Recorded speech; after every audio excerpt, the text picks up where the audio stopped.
वजह तो आप सारे यहाँ डिस्कस हो गए होंगे। तो ये बात ये है कि अब वो 4 कब्रें गिनवा रहे हैं यार। एक सरसरी तौर पे मैं भी दिखा दूं क्योंकि अभी ये स्क्रीन पे है। रूहानी खजान जिल्द नंबर 8 सफा 296 है। इसके अंदर क्या कहते हैं? और लुत्फ तो ये है कि हज़रत ईसा अलैहिस्सलाम की भी बलाते शाम में कब्र मौजूद है। अब बलाते शाम में आ गए हैं। अगले सफा ये रूहानी खजान जिल्द नंबर 8 है, सफा 299 इत्मामुल हुज्जा है।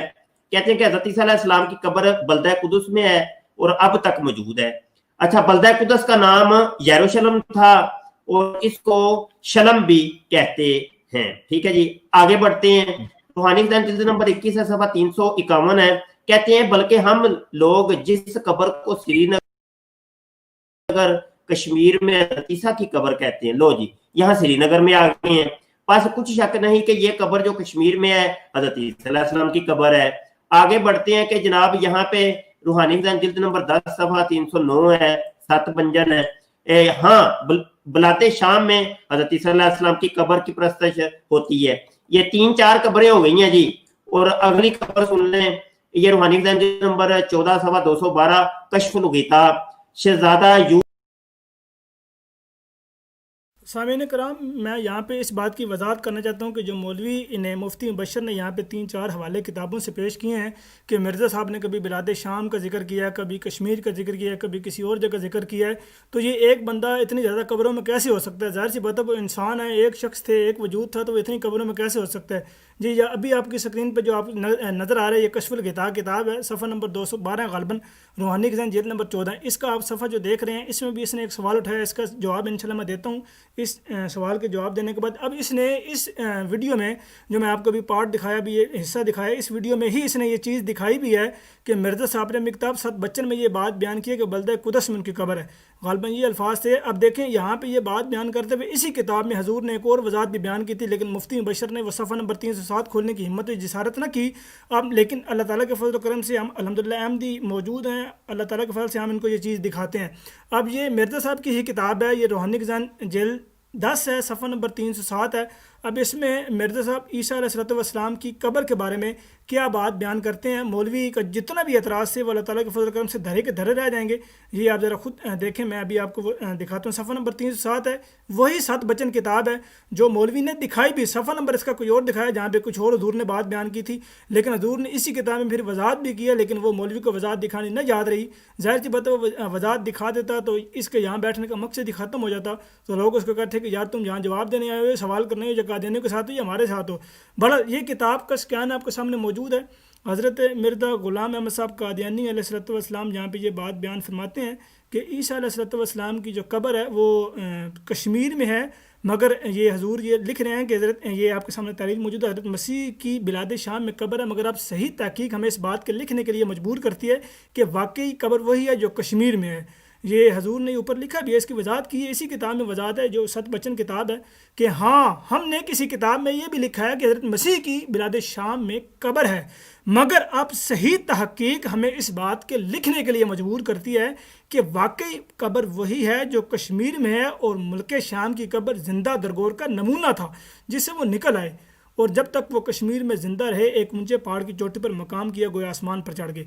तो ये हज़रत मिर्ज़ा ग़ुलाम अहमद साहब कादियानी अलैहिस्सलाम की ही तसनीफ़ है, उनकी ही किताब है 7 बचन, रूहानी खजान जिल्द 10 के सफ़ा नंबर 307 की हाशिए पर यह तहरीर मौजूद है, जो कि इस वक्त आप अपनी स्क्रीन पर देख रहे हैं। लेकिन मुफ्ती साहब को ये हवाला दिखाने की हिम्मत ना हुई, बाकी सारे हवाले दिखा दिए, लेकिन जहाँ पर हजूर ने इस बात की तरदीद कर दी है वो बयान ही ना दिखाया। अब जब हजूर ने पिछले सारे हवालों की तरदीद करके ये बात बयान कर दी है कि ईसा अलैहिस्सलाम की जो कब्र कश्मीर में वही सही कब्र है, बाकी जो तहकीकात थी वो दुरुस्त नहीं है, वो एक अंदाजे के मुताबिक थी, जब वो दूसरी चीज़ें थी, क्योंकि हजूर ने कुछ नुमाइंदगान अपने थे वो भेजे हुए थे कई ममालिक में। इसका आगे तस्करा भी किया गया है इसी वीडियो में, इसी स्ट्रीम में आगे तस्करा भी किया गया था कि एक तहकीक चल रही थी। तो जब तक तहकीक मुकम्मल नहीं उस वक्त तक हजूर वो जो लेटर आते थे, जो चीज़ आती थी वो बयान करते रहे। मैं यहाँ पर ये बात भी बयान करते चलूँ کہ یہ شمس الدین صاحب جہاں پہ جو آئے ہوئے تھے انہوں نے اتنا بڑا جھوٹ اور اتنا بڑا دغابازی سے کام لیا. ایک ویڈیو بناتے ہوئے انہوں نے یہ کہا تھا کہ ایک قادیانی سے میرا مناظرہ ہو گیا, تو قادیانی میرے پاس آیا تو میں نے قادیانی سے پوچھا کہ یار آپ یہ بتائیں کہ مرزا صاحب کو اللہ تعالیٰ کی طرف سے الہام سچے ہوا کرتے تھے؟ تو وہ آگے جو قادیانی یعنی احمدی بیٹھے تو کہتا جی جی بالکل اللہ کے فضل سے اللہ تعالیٰ کے الہام سچے ہوا کرتے تھے مرزا صاحب کو. تو اس نے وہاں پہ دجل و فریب کرتے ہوئے یہ بات بیان کی جو کہ ہمیں تو نہیں پتہ نا کہ حقیقت کیا ہے, لیکن اس کی زبانی اس نے یہ بات بیان کی کہ میں نے اس قادیانی سے اس احمدی سے یہ سوال کیا کہ اللہ تعالیٰ کا ایک الہام دوسری الہام کے مخالف ہو سکتا ہے؟ تو وہ قادیانی یعنی احمدی کہتا نہیں بالکل نہیں ہو سکتا. تو پھر یہ وہاں پہ کہتا ہے کہ مرزا صاحب اپنے الہام سے یہ بات بیان کرتے ہیں کہ عیسیٰ علیہ السلام کی جو قبر ہے وہ بلاد شام میں ہے. پھر دوسرے الہام سے بات بیان کرتے ہیں نہیں جی عیسیٰ علیہ السلام کی جو قبر گلیل میں ہے, شام میں نہیں ہے. پھر تیسرے الہام سے بات بیان کرتے ہیں نہیں جی عیسیٰ علیہ السلام کی قبر کشمیر میں نہیں ہے, فلسطین میں, سوری گلیل میں نہیں فلسطین میں. پھر چوتھی جگہ پھر حضرت مرزا صاحب فرماتے ہیں کہ عیسیٰ علیہ السلام کی کشمیر جو ہے وہ قبر الہام سے بتا رہا ہوں کہ وہ کشمیر میں ہے, باقی کہیں کسی ملک کسی شہر میں نہیں ہے.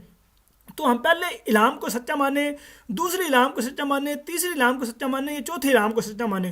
ظاہر سی بات ہے خدا ایک ہے تو اس نے ایک بات سیدھی بتانی ہے نا الہام سے, تو ایک الہام دوسرے الہام کے مخالف کیسے ہو گیا؟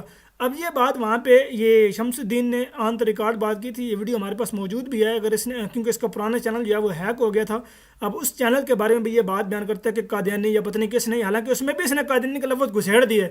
حالانکہ یہ وثوق ہے اس بندے کو, یعنی کہ یہ جانتا ہے اس کو علم عین الیقین حق الیقین اس بندے کو کہ وہ جو چینل ہے وہ احمدیوں نے ہیک نہیں کیا, بلکہ ویسے قدرتی طور پہ کسی غالباً چینی بندے نے ہیک کیا تھا, کیونکہ اس کے بعد پھر وہی ویڈیو آتی رہی تھی. بہرحال تو اس میں یہ بات بیان کی گئی تھی, اس بندے نے مرزا صاحب کی طرف جھوٹ منسوب کرتے ہوئے یہ بات بیان کی تھی کہ حضور نے الہامات بیان کیے ہیں کہ یہ الہام کی بنا پہ کہہ رہا ہوں.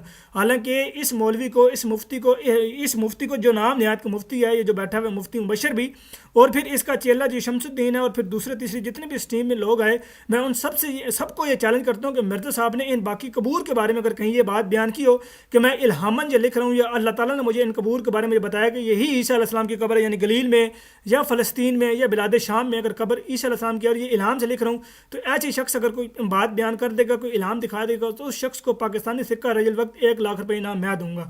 تو یہ مفتی مبشر کا بھی دجل و فریب تھا, اور اس کے علاوہ شمس الدین کا بھی یہ دجل و فریب تھا. اور جب ایک بندہ اپنی پچھلی کسی تحریر کو منسوخ قرار دے دیتا ہے, کسی بھی کوئی تحریر کو کسی بھی چیز کو منسوخ قرار دے دے, تو پھر وہ تحریر مناظرے میں یا مباحثے میں یا مکالمے میں پیش کرنا حماقت ہے.